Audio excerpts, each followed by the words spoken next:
أولادي وبناتي أبطال الصف الأول الثانوي، هسجل لكم النهاردة ملخص الباب الأول في مادة الفلسفة. هي مادة سهلة وانتوا كلكم أبطال. هسجلها لكم، بس سامحوني بقى لو سمعتوا كلاكسات وحاجات عشان أنا بره. هنقول مبادئ التفكير الفلسفي. التفكير الإنساني: واحد، مفهوم التفكير هو هبة من الله منحها سبحانه وتعالى للإنسان وميزه بها عن سائر المخلوقات. رقم 2، هو فطري وليس مكتسب، وليس سمة مشتركة بين الإنسان والبيئة، بل هو هبة من الله. 3، مفهوم افتراضي لا نلاحظه بشكل مباشر بل نستدل عليه من السلوك. يعني نقدر نقول إن التفكير الإنساني هو عملية عقلية معرفية ذهنية نرسم بها خريطة العمل المؤدية إلى تحقيق الهدف. يعني نقدر لو قال سؤال اقترح تعريفا للتفكير، تقدروا في الحالة دي يا أبطال تقولوا هو عملية عقلية راقية يقوم بها الإنسان لمواجهة ظروف الحياة أو حل مشكلة أو مشكلات. هو ده معنى التفكير أو تعريفا للتفكير. تمام؟ طيب تعالوا نيجي للجزء التاني كده. الجزء التاني أو السؤال هنا بيقول تسمية الإنسان بالمفكر. ليه تسمى بالمفكر؟ عشان سببين. أول حاجة لأنه بيفكر بطبيعته كما يسمع ويبصر، زي ما بيشوف وبيسمع بيفكر أو بيتصرف. يقوم ببناء تلك الحضارة بالتفكير. رقم 2، عندما نقارن بين الإنسان في العصر القديم والإنسان في العصر أو في الحياة الحديثة، نجد أن الفارق شاسعا. ابتدى يفكر. النشاط العقلي عند الإنسان، كيف يتم عملية التفكير؟ ده سؤال تاني. بيقولك عندما يتعرض الفرد لمثيرات أو موقف يتم استقبالها من خلال الحواس، يبدأ المخ البشري بممارسة بعض الأنشطة الذهنية الغير مرئية لتفسير هذه المؤثرات وهذه الأنشطة، ويسمى هذا بالتفكير. هنا بقى يا أبطال هو ملخص لكم بعض المصطلحات الفلسفية زي التنظيم. وعندما ترى زميلك يجب يجيب على أسئلة المدرسين ومتفوق ويحصل على أعلى الدرجات. مثلا طالب يحدد أهدافه جيدا ويحرص على تحقيقها، ده اسمه التنظيم. طب التذكر: عندما تتذكر موقف وخبرات من الماضي، تتذكر أصدقائك في الإعدادية مثلا.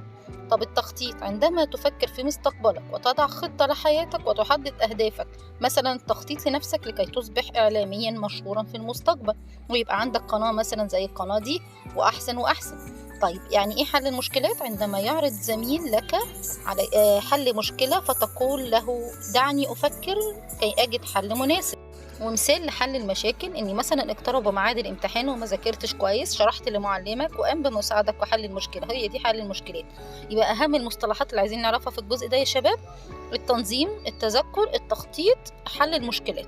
كلها مصطلحات سهلة، لو فهمتوا معناها هتعرفوا تكتبوها. تمام؟ طب تعالوا نشوف الجزء الثالث أو الجزء اللي بعد كده. هيبقى كله برضو خصائص التفكير الإنساني، يعني مصطلح وتعريف. يقول لك التفكير النشاط عقلي للإنسان. ليه؟ لأنه بيعتمد على إحساس الفرد وإدراكه ومعلوماته وخبراته السابقة. مثل المرأة تزداد خبراتها في حل مشكلاتها مع أولادها بعد تجربتها مع الطفل الأول، هتلاقوه بتتصرف مع التاني على طول. التفكير نشاط عملي للإنسان، لأن تفكير الإنسان يؤدي إلى تغيير واقعه إلى الأفضل. ومثال للتفكير إن هو نشاط عملي للإنسان: اختراع القطار والطائرة والكمبيوتر والموبايل عن طريق التفكير غير واقع الإنسان وغير واقع الإنسان للأفضل. طيب إدراك للقوانين العامة للموجودات، دي عبارة عن إيه؟ بيستخدم فيها الفرد خبراته السابقة اللي بتساعده على فهم وتفسير وتيسير القوانين العامة. مثال إيه كده يا ولاد؟ المثال اللي يدل على إن إحنا أدركنا القوانين العامة للموجودات، طريقة التفكير وصلتنا للجاذبية وتوصلتنا للقوانين اللي بتفسر السلوك الإنساني، مجال علم النفس.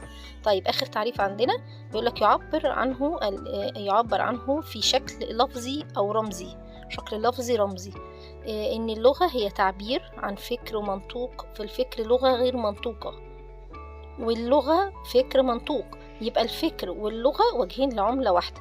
يعني الفكر فكر أو حاجة مش باينة، لكن اللغة حاجة باينة، فالاتنين بيكملوا بعض وبيفسروا بعض. طب مثال لإيه كده يا ولاد؟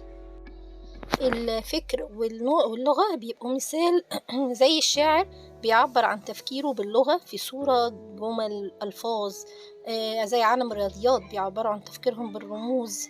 طيب معلش معانا تعريف تاني بيقولك يدل على خصائص الشخصية. ايه هو؟